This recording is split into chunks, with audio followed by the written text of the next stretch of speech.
Hello my dear students and welcome to the English class of 5th standard. This is NCERT Marigold and we are doing lesson Flying Together. Okay.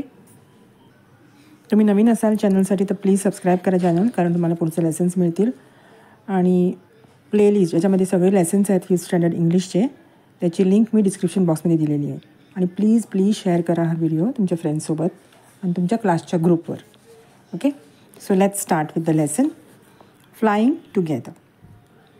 तर इथे एक आधी प्रस्तावना आहे बघा. What are some of the things your parents and teachers tell you to do on time. तर अशा कुठल्या गोष्टी आहेत जे तुमचे टीचर्स आणि तुमचे पॅरेंट्स, तुमचे आई बाबा तुम्हाला सांगतात की अमुक गोष्ट किंवा कुठलीही गोष्ट अगदी वेळेवर केली पाहिजे, अगदी वेळेत केली पाहिजे, उशीर करू नका. ती गोष्ट त्या वेळेला केलीच पाहिजे.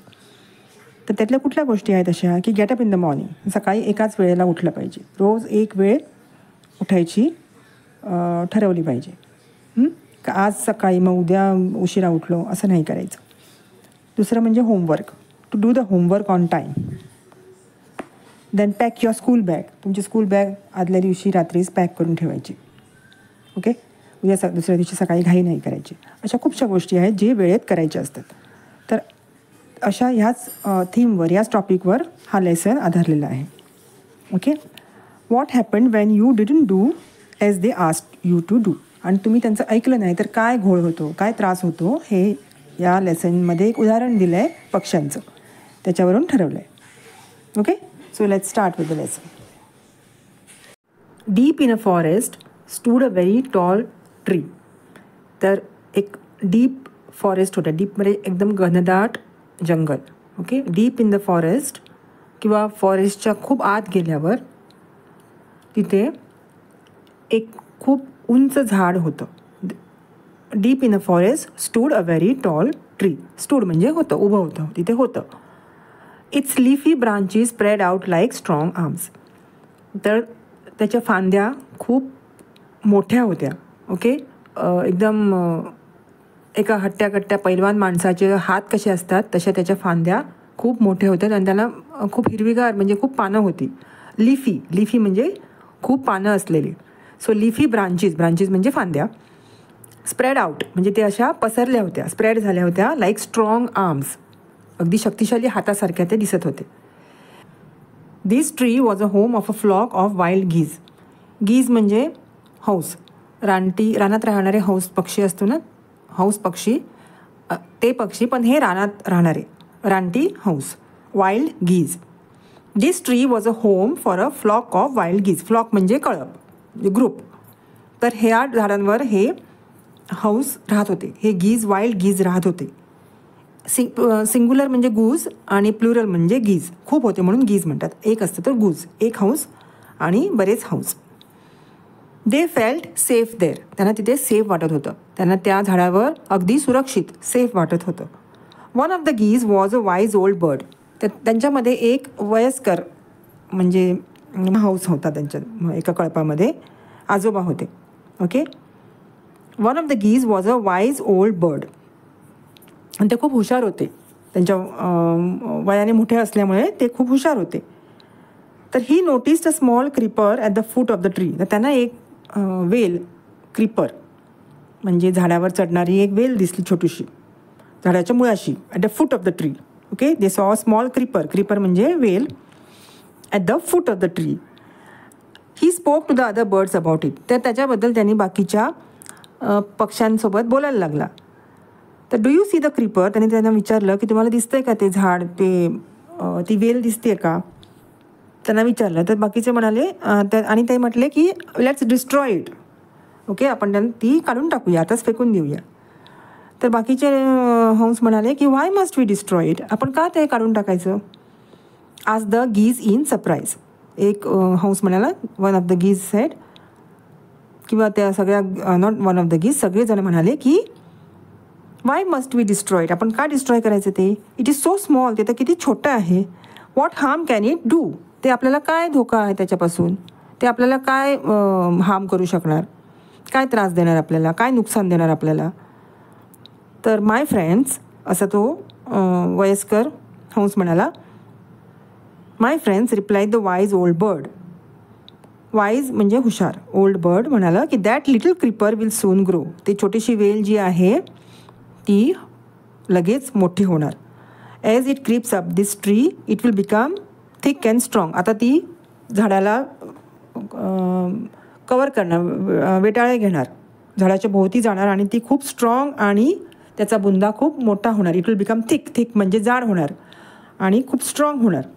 It will creep up this tree. Creep म्हणजे झाडावर चढणार. What of that.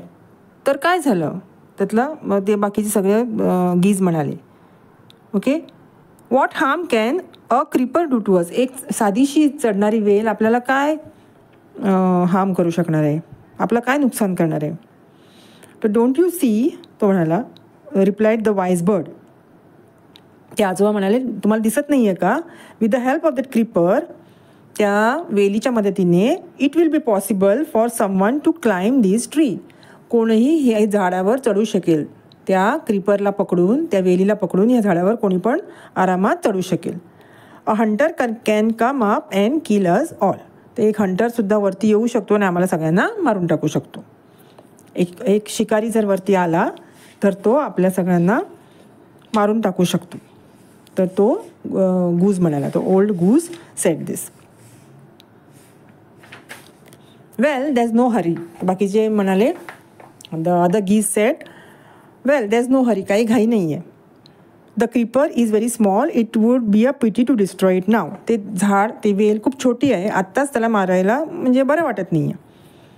काही आत्ता मारायची गरज नाही आहे, आपण नंतर बघू. Destroy the creeper while it is steel young. तर तो मोठा गूज म्हणाला की आत्ताच लहान असतानाच ती वेल तुम्ही काढून टाका. While it is steel young. लहान असतानाच ते क्रीपर उपटून काढायला पाहिजे किंवा डिस्ट्रॉय करायला पाहिजे. The old bird ॲडवाइज्ड.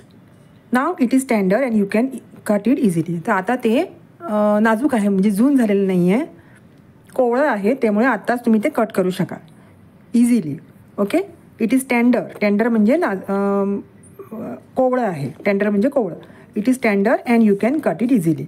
Letter it will be become hard and you will not be able to cut it. नंतर ते खूप घट्ट होईल आणि तुम्हाला ते कट करायला त्रास होईल. It will not be easy to cut it. So we will cut it right away now. Will see. Well will see. Will see असं बाकीचे चिमण्या, बाकीचे पक्षी म्हणाले, बाकीचे बर्ड्स म्हणाले. Answered the birds but they did not destroy the creeper. आणि नंतर बघू म्हणाले आणि त्यांनी ती वेल काढून टाकली नाही. ते डिस्ट्रॉय केली नाही. दे did not destroy the creeper. They forgot the wise old birds advice. तर ते विसरून गेली की त्या ओल्ड बर्डनी काय सांगितलं होतं ते विसरून गेले. त्यांचा ॲडवाईस, त्यांचा इशारा, त्यांनी सांगितलेला सल्ला विसरून गेले. ॲडवाईस म्हणजे सल्ला. As the creeper grew it began winding its way up the tree. तर ते क्रीपर, ते वेल ती मोठी जशी जशी होऊ लागली तसे ती वेटाळे झाडाभोवती घेऊ लागली. ओके. वाइंड अप करायला लागली म्हणजे गोल गोल फिरायला लागली झाडाच्या भोवती. On the tree it began winding its way up the tree. तर ते झाडावरती जाऊ लागलं. Stronger and stronger it became. ते अजून शक्तिशाली होत गेलं. तो बुंदा, ते वेलीचा बुंदा जाड होत गेला, मोठा होत गेला, स्ट्रॉंगर होत गेला. Stronger and stronger it became until it was as strong as thick rope. ते अगदी जाडजूड राजू असतो, रोप असतो, तसं ते रोप कसं भासायला लागलं आणि झाडाच्या भोवती थिक रोप गुंडाळल्यासारखं ते वाटू लागलं. ती क्रीपर, ती वेल. Stronger and stronger it became until it was as strong as a thick rope. One morning when the geese had gone out in search of food a hunter came to the forest.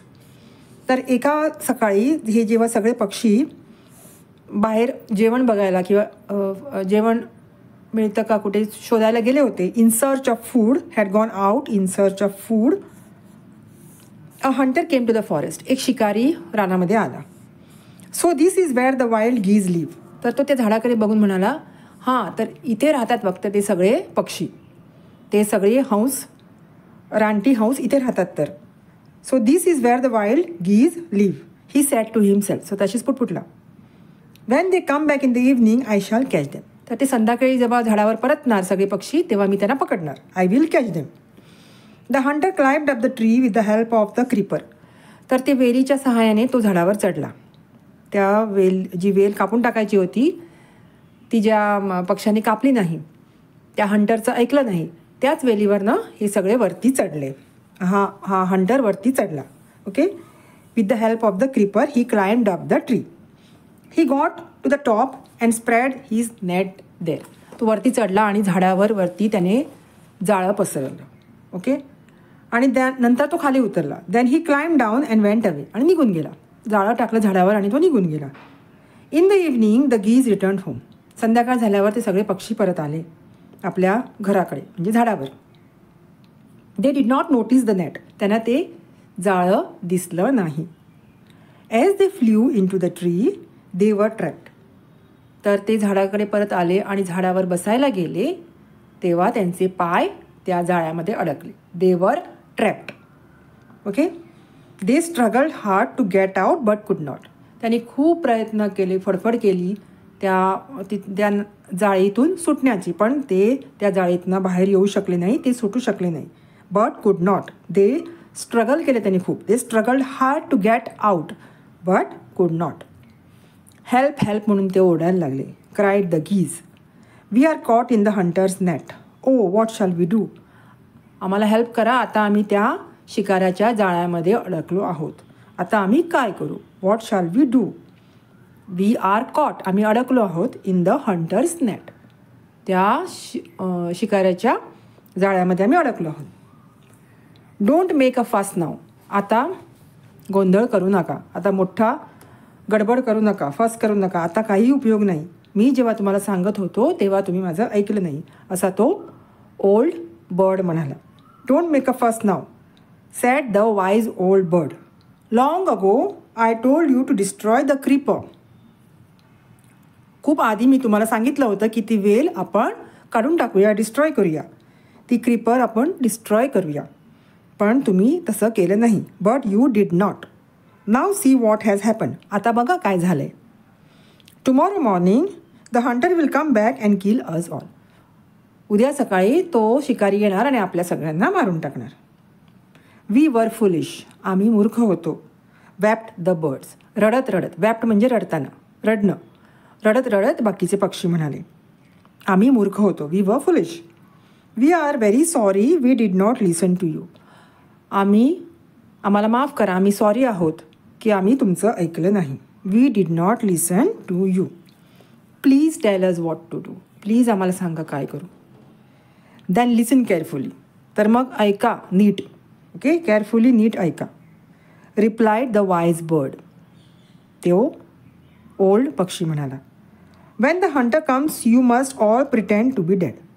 जेव्हा तो शिकारी येईल तेव्हा तुम्ही असं ढोंग करायचं की तुम्ही सगळे मेलेले आहात. Okay. When the hunter comes to you you must all pretend to be dead. तुम्ही मेल्याचा आव आणायचं आणि असं निश्चित पडून राहायचं. Just lie steel. स्टील म्हणजे न हलता, शांत पडून राहायचं. Just lie still. The hunter will not want dead birds. त्या शिकाऱ्याला मेलेले पक्षी नको असतील कदाचित. He will not want dead birds. So he will throw us to the ground. म्हणून तो आपल्याला जमिनीवर फेकून देणार. मेलेलं समजून आम्हाला तो जमिनीवर फेकून देणार. He will throw us to the ground. It will then be easy for him to climb down. मग तो खाली उतरेल. त्याला खाली उतरायला सोपं होईल. Collect the dead birds and take them away. तर तुम्हाला खाली पाडल्यानंतर खालून तुम्हाला गोळा करून त्याला घेऊन जायला ते सोपं होईल. It will be easy for him to climb down. Collect the birds म्हणजे तुम्हाला सगळ्यांना आपल्याला गोळा करणार आणि टेक देम होम आणि त्याला आपल्याला घरी घेऊन जाणार. When the last of us has been thrown down we must quickly get up and fly.